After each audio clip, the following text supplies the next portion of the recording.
Est-ce que vous vous souvenez de l'âge d'or de Marvel? Là où tout a commencé avec Iron Man qui, sans le savoir, allait lancer une saga et marquer toute une génération. Le film racontait simplement l'histoire d'un homme riche et arrogant qui décide de se racheter lorsqu'il réalise que les armes qu'il fabrique tuent des innocents. Puis c'était au tour de Hulk, un scientifique en cavale qui, contrairement à Stark, ne cherche pas à devenir un héros, mais à fuir ce qu'il est devenu. Ensuite Thor, l'héritier d'Asgard, qui est tellement aveuglé par son arrogance qu'on le bannit sur Terre, contraint d'apprendre l'humilité. Et enfin Captain America, la petite recrue que personne ne prend au sérieux alors qu'il a déjà l'esprit d'un héros.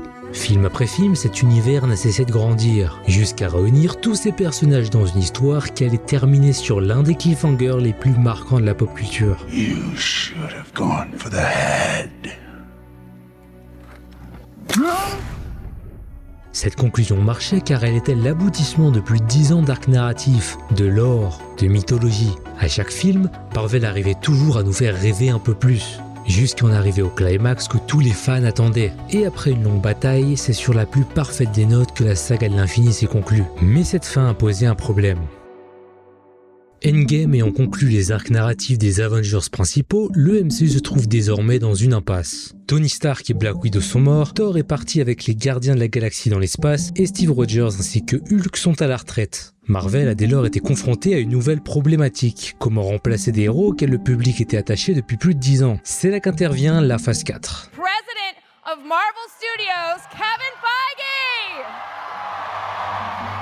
Le line-up est présenté lors de la Comic-Con en 2019 et au vu du nombre de productions, le moins qu'on puisse dire c'est que Disney a revu ses ambitions à la hausse. On nous annonce qu'en plus des films, le MCU produira désormais également des séries qui seront canoniques à l'univers, donc essentielles à regarder. C'est comme ça que le MCU passe de 2 sorties par an à 8. Mais ça se passe pas comme prévu. Après des retours positifs sur les séries WandaVision et Loki, Marvel commence à essuyer échec après échec. Ils perdent des centaines de millions de dollars en essayant d'introduire de nouveaux personnages et d'étendre leur univers. C'est la dégringolade. Leur pire flop est attribué à The Marvels qui, selon les estimations, leur aurait fait perdre plus de 200 millions de dollars. À titre de comparaison, les films du MCU étaient tous rentables sans exception depuis la phase 2. Or, dans les phases 4 à 6, en calculant les coûts de production, frais publicitaires et parts du studio après projection en salle, c'est pas moins de 9 films sur 14 qui sont en perte.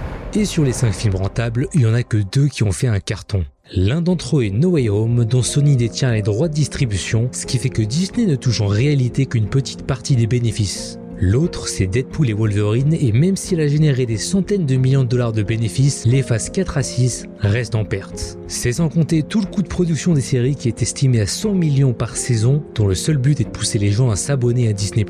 Mais pourquoi le MCU enchaîne-t-il les flops depuis Endgame ?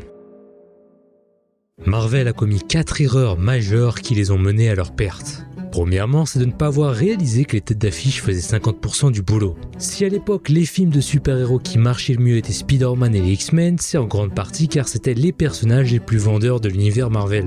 En achetant les droits d'adaptation pour Spider-Man, Sony avait en réalité aussi l'opportunité d'acheter les droits de tous les autres personnages de chez Marvel pour 25 millions de dollars. Mais ils ont refusé sous prétexte que tout le monde se foutait du reste. Et ils avaient pas totalement tort. Toutes les autres licences de super-héros côté Marvel se sont plantées l'une après l'autre. Ghost Rider, Punisher, Daredevil, les 4 Fantastiques. Les premiers Avengers n'étaient pas ultra populaires non plus, mais ils étaient déjà plus que les personnages fonds de tiroir que le MCU a essayé d'introduire récemment. Et même si on écarte la popularité de l'équation, rien qu'en termes d'aura, l'équipe originale est 10 fois mieux. Iron Man, le milliardaire narcissique dans une armure high-tech, Hulk, le gros monstre vert incontrôlable et alter ego de Banner, Thor, le dieu de la foudre, héritier du trône d'Asgard, Captain America, le super soldat devenu symbole de l'Amérique. Rien que leur design est iconique. Compare ça à Shang-Chi, le maître du kung-fu et ses anneaux, She-Hulk, la version avocate féministe de Hulk, et Echo, la sourde avec une jambe de bois, et le constat est sans appel. Ces personnages n'ont juste aucune prestance, aucun background qui donne envie d'en savoir plus, et ce indépendamment de la qualité de leurs histoires. Il suffit de voir les chiffres du box-office pour constater le désintérêt du grand public. Aucune nouvelle franchise introduite dans le MCU depuis Endgame n'a fonctionné. Shang-Chi, Les Éternels, The Marvels, Falcon version Captain America, Thunderbolts, ce sont tous des flops. Pourtant Marvel avait réussi leur pari avec les Gardiens de la Galaxie qui étaient complètement inconnus à l'époque. Mais l'hype pour le MCU à ce moment-là et la qualité du film avaient réussi à transcender tout ça. Dans leur arrogance, Disney croyait pouvoir faire la même chose pour 10 autres héros random en un laps de temps bien plus réduit. Ils se sentaient tellement intouchables qu'ils ont carrément fait une série entière sur Agatha Harkness, juste car le personnage avait buzzé à l'époque de WandaVision. Ça fait aucun doute que Disney a voulu nous traire comme des vaches à lait en multipliant les productions, quitte à aller chercher les personnages oubliables des comics. Et cette surproduction a causé un autre problème de taille. This Disney Plus, let me tell you something, is giving Marvel Studios an opportunity to tell so many more stories that we haven't been able to tell before. En augmentant leur nombre de productions par an, Disney a fait le choix conscient de prioriser la quantité au détriment de la qualité. Ils se mettent à lancer la production de plein de projets bizarres et en particulier ceux qui cochent certaines cases politiques. Mais quand le public finit par se rendre compte que le contenu MCU n'est plus gage de qualité, il devient réticent à l'idée d'explorer de nouvelles licences. Cette baisse de qualité se décompose en plusieurs éléments. D'abord, l'histoire et l'écriture globale des films et séries deviennent catastrophiques. WandaVision, qui partait pourtant très bien, faute sur la forme et sur nous faire passer Wanda pour une victime alors qu'elle a quand même kidnappé et lavé le cerveau de toute une ville dans son délire. Thor 4 nous présente Gore comme étant le tueur de Dieu mais qui les tue hors champ, ce qui fait qu'on ne prend jamais vraiment au sérieux en tant que vilain. Les séries comme She-Hulk et Daredevil qui essaient de mettre en scène des procès ne savent pas en écrire de bon en leur faisant des avocats. D'ailleurs, en parlant de She-Hulk, son personnage se construit en déconstruisant celui d'Hulk et en l'humiliant au début de la série. Elle fait tout mieux que lui d'entrée de jeu, se moque de ses conseils et même minimise tous les traumatismes qu'il a subis sous prétexte que des mecs la sifflent dans la rue. Il n'y a pas de meilleure façon d'introduire un personnage et de le faire détester auprès de son audience. Ils ont même réussi à griller la cartouche Secret Invasion qui est quand même un monument épique des comics en n'en faisant qu'une simple série banale qui n'a rien à voir avec l'histoire originale. Et je parlerai même pas des abominations qu'ont été Ant-Man 3 et The Marvels. Mais malheureusement ça s'arrête pas là puisque le traitement des personnages n'est plus homogène et change d'une version à l'autre. Dans Thor Love and Thunder par exemple, Thor est un bouffon dont on se moque sans arrêt. Il perd tout son charisme et devient le clown du groupe. Et le pire c'est que c'est même pas celui qui fait rire, c'est celui dont on rit.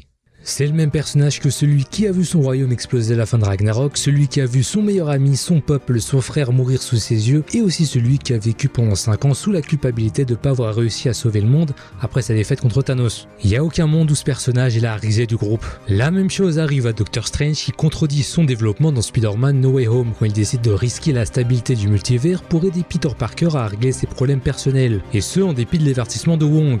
On parle du même personnage qui est censé avoir appris l'humilité après son accident, celui qui est devenu le maître des arts mystiques dont le rôle est de protéger la réalité, et ce même personnage qui a par la suite étudié les 14 millions de futurs possibles pour vaincre Thanos. Ils l'ont fait redevenir aussi arrogant et irresponsable que dans son premier film pour les besoins du scénario. D'ailleurs, No Way Home nous fait aussi l'affront de désacraliser un héros charismatique dans un dialogue où Strange se laisse marcher dessus par une ado. You're telling us what to do, even though it was your spell that got screwed up, meaning that all this is kind of your mess. You know, I know a couple of magic words myself, starting with the word please. Please, Scooby-Doo this shit. En vérité, c'est ça qui aurait dû se passer. Please. No. Nick Fury fait aussi une crise de ton entre la série Secret Invasion dans laquelle il est super sérieux et dans The Marvels où ça devient un clown gaguesque. Même l'humour qui est censé être la marque de fabrique du MCU est souvent soit mal dosé, soit mal rythmé, soit juste pas drôle. Là où à l'époque, l'humour était en général rapide, efficace et n'interrompait pas l'action, l'humour récent fait tout l'inverse. Par exemple, j'ai revu Iron Man 2 récemment et la scène où Happy roule sur Ivan à répétition sous le stress est très drôle, sans pour autant couper l'action.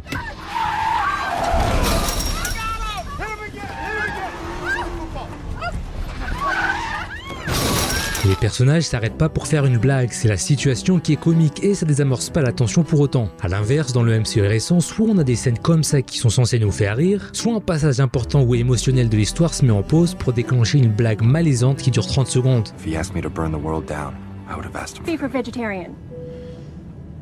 Roll out of the chicken, so I can only offer you beef or vegetarian. Vegetarian will be great. Yeah, same. We're out of the vegetarian too. Now we only have beef. Beef, because that's all you have, right? Okay, you'll have the beef. Yes, And and the beef.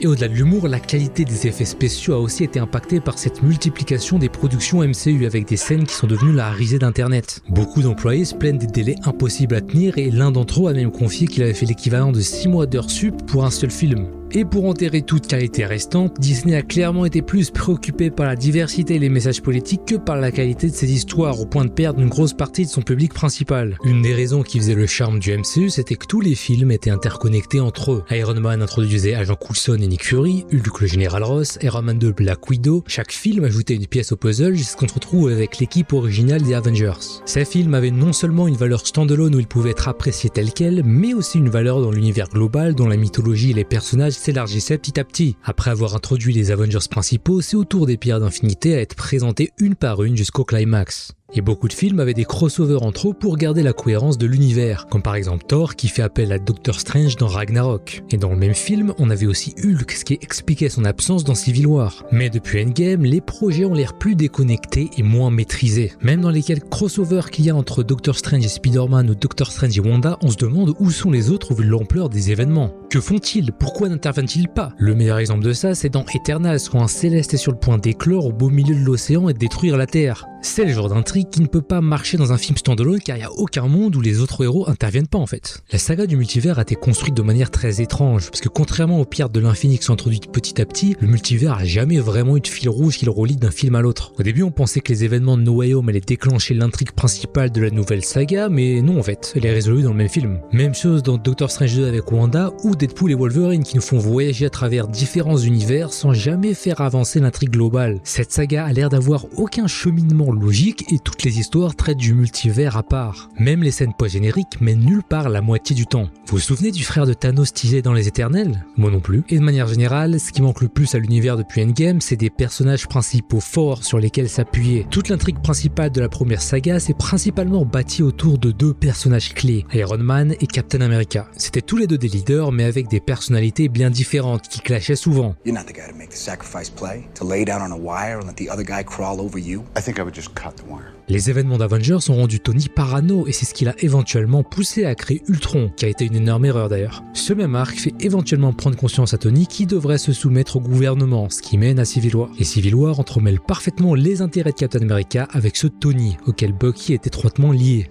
He's my friend.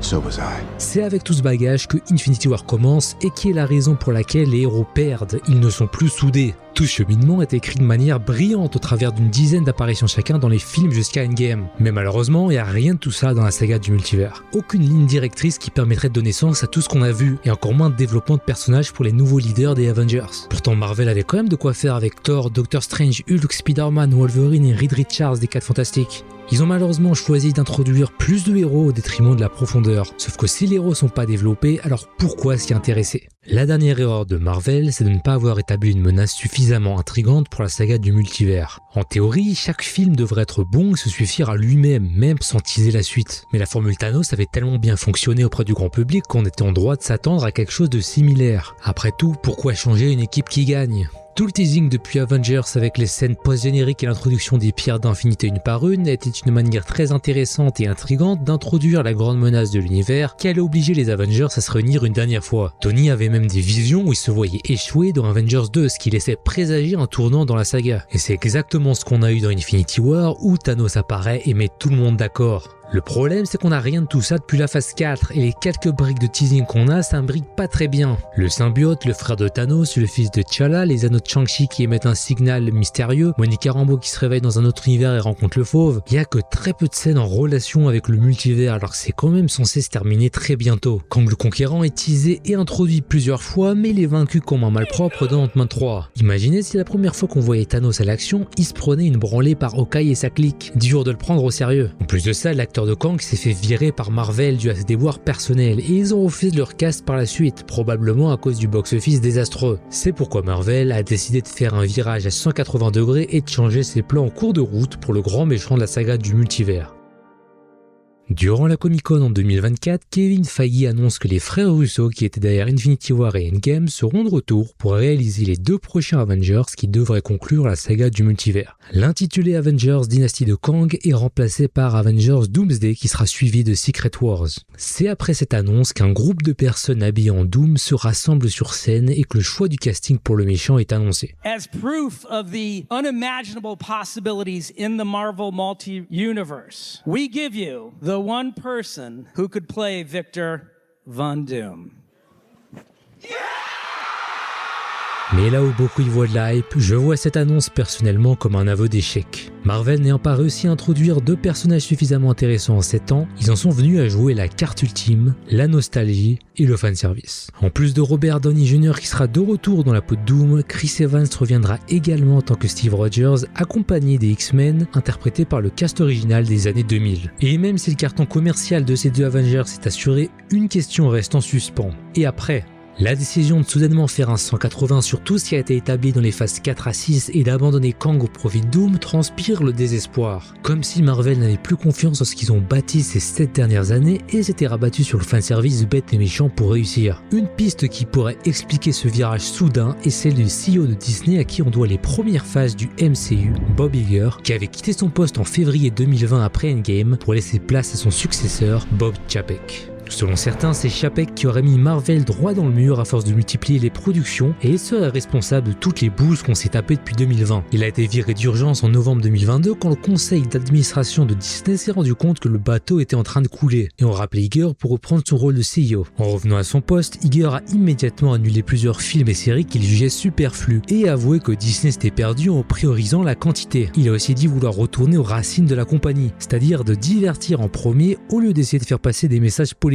Pour moi, il n'y a aucun doute que ces deux films Avengers feront un carton au vu du fanservice. Robert Downey Jr., Chris Evans, Thor à la sauce Infinity War, les X-Men originaux, les 4 Fantastiques, le tout dirigé par les Russo. Mais le plus important, ça va être la direction que prendra le MCU à la fin de tout ça. Selon Kevin Feige, le président de Marvel Studios, là où Endgame parlait de fin, Secret Wars parle de commencement. Il y a donc fort à parier que cette saga du multivers se termine en une sorte de soft reboot, et c'est peut-être précisément la chose qui sauvera le MCU. L'histoire et la majorité des acteurs resteraient les mêmes, tout en leur donnant la possibilité de retcon certains éléments qui ne fonctionnaient pas. Par exemple, ce serait l'occasion de recaster un vrai Black Panther ou de refaire Secret Invasion à grande échelle. Le point le plus important selon moi pour sauver le MCU serait de recentrer la trame globale autour de quelques héros aimés du grand public, comme par exemple Doctor Strange, Thor, Spider-Man ou les X-Men. Et surtout de faire de bonnes histoires avec, parce qu'établir une intrigue sur 20 films ne marche que si les films individuels tiennent la route. Heureusement, il semblerait que Disney s'en soit rendu compte récemment et travaille à regagner la confiance du public qu'ils ont perdu. Les retours critiques des deux derniers films Thunderbolts et les 4 Fantastiques suggèrent qu'ils sont déjà en train d'aller dans la bonne direction. Franchement, je les ai beaucoup aimés moi-même. Si Marvel pouvait continuer comme ça, alors on pourrait éventuellement revenir à l'âge d'or qui a marqué tant de personnes.